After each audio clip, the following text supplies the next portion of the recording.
Este es el clamor, esta es la santificación, este es el crecimiento que nosotros, tú y yo, tenemos que buscar. No solamente que nuestra fe esté ahí, sino que nuestra fe crezca, que no se quede un brote, que no os conforméis con el inicio, con lo poco, sino que hagáis que vuestra fe se vaya extendiendo cada vez más y lo que fue un día un grano de mostaza se pueda convertir en un inmenso y frondoso árbol al cual vienen todas las aves a buscar refugio.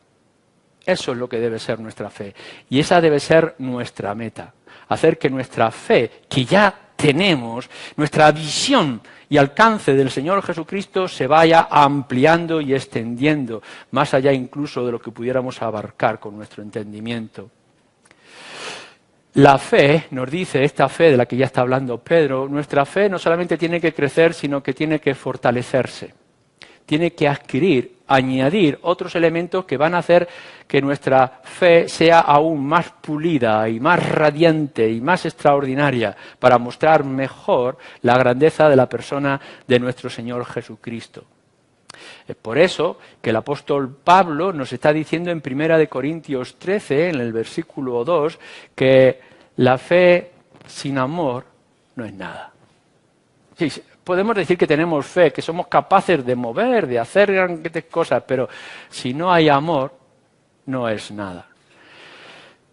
¿Cómo podéis imaginar que vosotros podáis llegar y decir, bueno, el Evangelio es esto, ¿vale? El Evangelio es que tú, siendo pecador, Cristo murió por ti, que es misericordia. Es decir, que tú eres pecador, pero Cristo ha venido para que tú puedas tener vida y vida eterna. Esto lo podemos hacer de dos maneras. Podemos hacer que nuestro Evangelio sea rodeado como en una piedra y arrojarlo a la cara a la gente. ¡Toma, cree! Como si fuera en arrogancia y en engreimiento. En realidad, nuestra manera de exponer esta gracia no está alcanzando al oyente. Lo que nos acercamos es que nosotros lo hacemos como el Señor Jesucristo, con ternura, extendemos la mano y mostramos que esas personas están en aflicción. Pero cuando lo que estamos diciendo es, mira, yo sé que tienes un grave problema, que tu problema es la injusticia, tu problema es el dolor, la amargura, esta ansiedad que tú tienes, y el Señor lo puede resolver, lo puede solucionar, pero el mayor problema que tienes es tu propio corazón, y Cristo puede perdonarte, Cristo puede ayudarte. Entonces lo que nosotros hacemos es que creemos firmemente que Cristo tiene poder para cambiar. Pero lo que estamos diciéndole es que con amor, lo primero que tiene que cambiar es su propio corazón. No arrojamos el Evangelio, sino que ofrecemos el Evangelio. Lo que nos hace esta fe en el Señor Jesucristo es ir siempre en humildad. No podemos ir con arrogancia.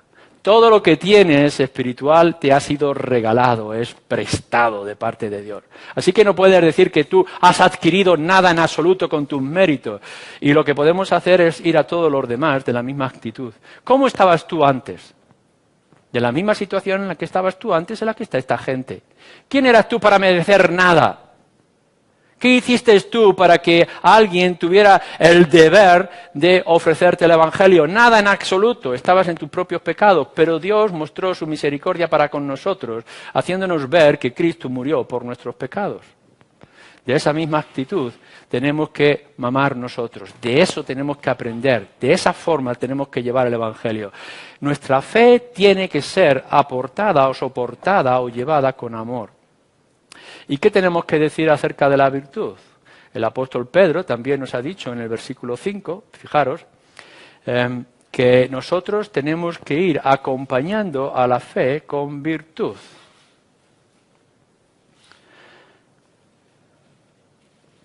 Bien, no creo que es este el versículo, o es el capítulo 2, segunda de Pedro. Capítulo 1, versículo 5. Vosotros también, poniendo toda diligencia, por esto mismo añadid a vuestra fe virtud, a la virtud conocimiento, al conocimiento dominio propio. Fijaros bien lo que se está diciendo ahí el apóstol Pedro. Tu fe está bien, pero tu fe tiene que ir apoyado con una vida consecuente. Es decir, si el Evangelio tiene poder para cambiar vidas, demuéstralo. No puedes ir diciendo que el Evangelio me ha cambiado cuando sigues siendo deshonesto en el trabajo e infiel en tu hogar y quizá también abusador en las circunstancias e injusto en lo que te rodea. No, nuestra fe tiene que ir acompañada con aquello que decimos que produce, que es virtud, cambio de vida y vida de santidad. No es únicamente que vosotros digáis, que vosotros tengáis etiquetas colgadas en vuestro cuello o dibujos plasmados en vuestras camisetas. No, tiene que ir con virtud en vuestras vidas. La gente os tiene que parar y os tiene que decir, ¿por qué eres así? ¿Por qué vives de esta manera? ¿Por qué tienes esta actitud? ¿Por qué te portas de esta forma conmigo, aun cuando yo he podido sido cruel o injusto? ¿Qué es lo que hay en ti? ¿Por qué tienes estas virtudes? Y no tengas que decir, bueno, esto es natural en mí. No, esto es porque el Señor Jesucristo me ha transformado, porque ahora tengo una vida nueva. Así que nuestra fe tiene que estar apoyada por un cambio de vida completo en nosotros. Santiago, en el capítulo 2, nos tiene que decir algo más. Nos dice que nuestra fe sin obras es muerta. Y así que en ese diálogo que se plantea Santiago con las personas, nos está diciendo, muéstrame tu fe sin obras y yo te demostraré mi fe por mis obras. Es decir, que la fe, al fin y al cabo, no es nada visible, no podemos hacer nada y que en medio del humo o que de luces fluorescentes pueda aparecer el dibujo que representa nuestra fe. Esto no es posible. Pero la fe se puede hacer visible. ¿Y cómo? Nos dice Santiago que nuestra fe, aquello por lo cual nosotros hemos cambiado, aquello que nos ha dado la paz, la justificación, santificación, etcétera, etcétera, puede hacerse visible ¿cómo? Por medio de nuestras obras.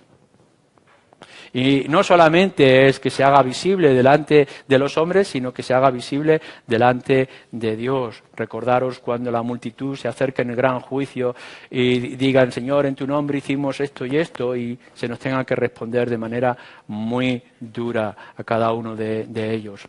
No, lo que nos está mostrando y nos dice las Escrituras es que nuestra fe tiene que ir acompañada por obras que se haga o que hagan visible lo que nosotros decimos tener. Y este es uno de los problemas que está afrontando la Iglesia evangélica y en la cual tenemos que ser serios. ¿Cuánta gente está diciendo hoy, creo en el Señor Jesucristo, creo en Dios, creo en las Escrituras, etcétera? Pero están viviendo una vida totalmente contraria a lo que dicen las Escrituras.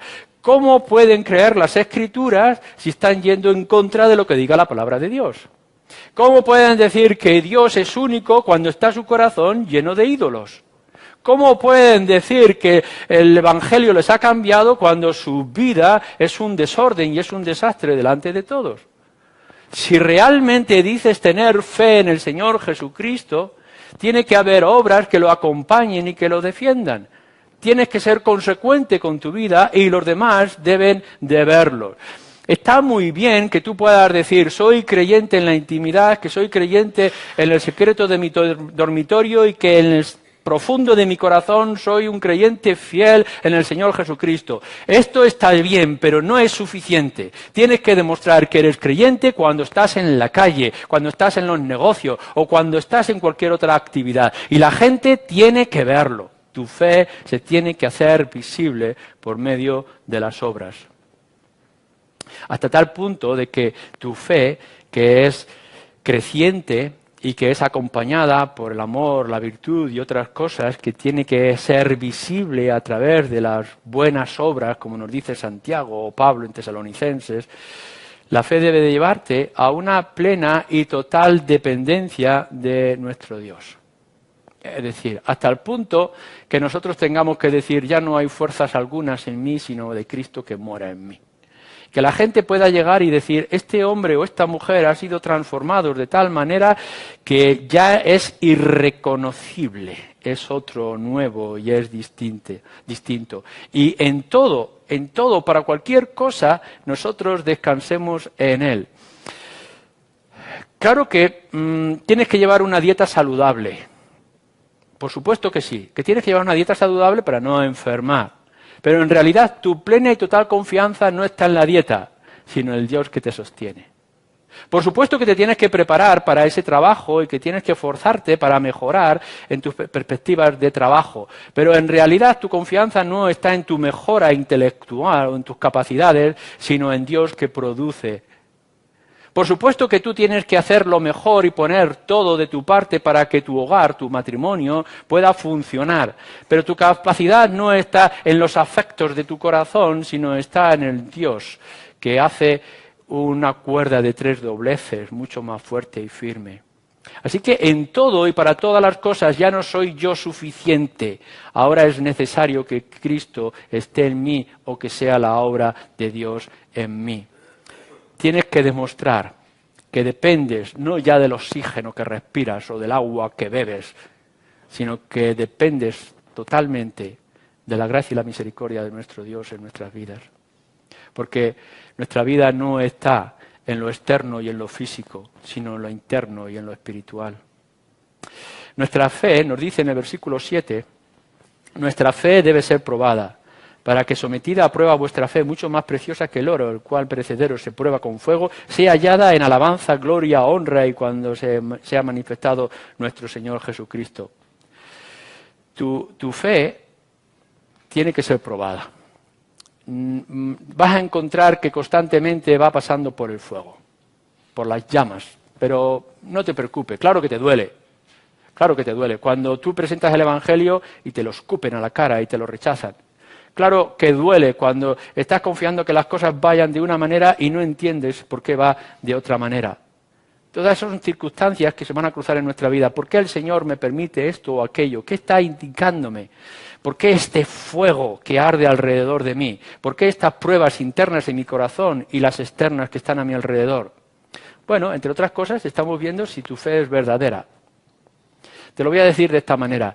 Si resulta que viene una prueba mañana y tú no resistes y caes, lo que te está diciendo nuestro Señor Jesucristo es que busque la fe verdadera, que la has puesto en el lugar equivocado. Te está diciendo, no, estás equivocando, estás confiando en un trozo de madera que en cualquier momento arde. No, tienes que buscar algo que es perecedero y duro, que es nuestro Señor Jesucristo. Pero si estás viendo que tu fe te hace mantenerte firme y que a pesar de las circunstancias dolorosas y de la angustia que puedas pasar, sigues adelante, lo que te está diciendo la Escritura y te está diciendo Dios es que tu fe es aún más pura y es aún más limpia, tiene aún más quilates. Así que es importante que pases pruebas. ¿Por qué? Porque a lo mejor has tomado el camino equivocado, lo que tienes que hacer es dar un giro a tu vida y tomar la dirección correcta. Pero si estás en el camino correcto, no te preocupes, porque el Señor estará contigo y cada vez tendrás una visión más clara de la gloria del Señor delante de ti. Así que las dificultades en nuestra vida por causa de nuestra fe o para nuestra fe son casi como necesarias para nosotros. Al fin y al cabo, nuestro Señor Jesucristo sufrió hasta la muerte y nosotros tenemos que ser iguales que Él, incluso en la muerte. Hay muchas ocasiones en donde podremos ver que nuestra vida está acompañada más de hojarasca y de cosas sucias e inútiles que a lo largo del camino tienen que ser quemadas y tienen que ser dejadas. ¿No pensáis que lo más extraordinario que nos puede ocurrir en esta vida es que cuando nos presentemos delante de Dios ya no vengamos con nuestros ritos y nuestros sacrificios, sino que vengamos con una fe limpia? No tengo nada, no soy nada, no puedo alcanzar nada, pero un día se me permitió poner los ojos en el Señor Jesucristo y esto me basta. ¿Podremos llegar a decir esto? ¿O pensamos que vamos a llevar con nuestros tesoros y nuestras riquezas a alcanzar el favor de Dios? El único favor que es válido es el de nuestro Señor Jesucristo que murió por nosotros por gracia. Y esto, versículo 8, y aquí terminamos, fijaros lo que nos dice. A quien amáis sin haberle visto, en quien creyendo, aunque ahora no lo veáis, os alegráis con gozo inefable y glorioso. La fe sometida a prueba nos permite ir más allá y poder ver, apreciar a Cristo en toda su hermosura y todo lo que eso implica para nosotros. Cuanta más fe, más odio o desprecio tendremos al pecado.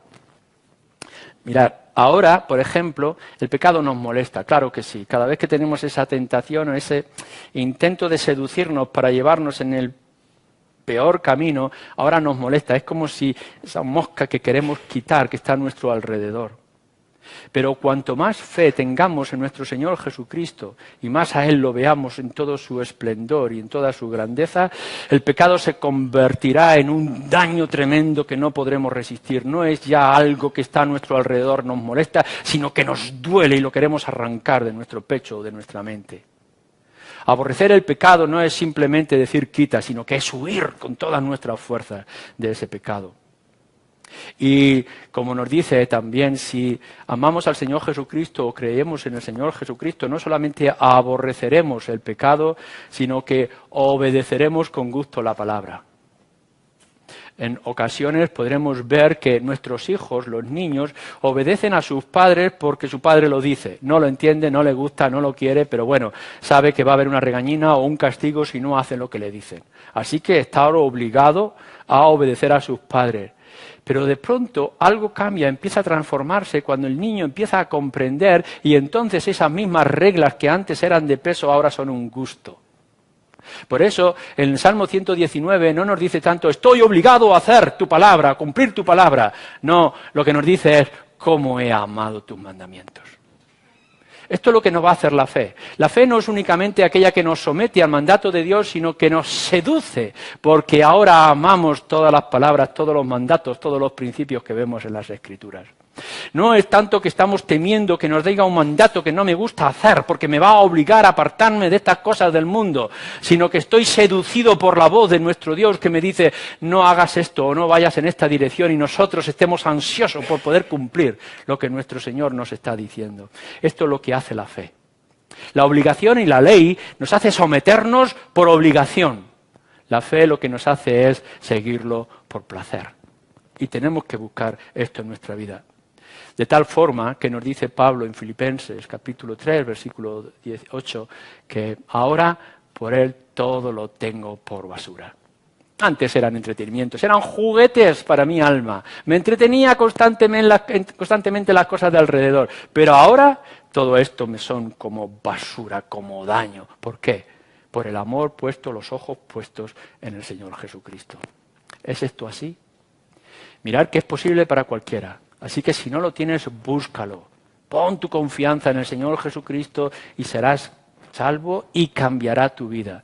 Y si lo eres, no te conformes, busca más, porque aún hay más para ti. Amén.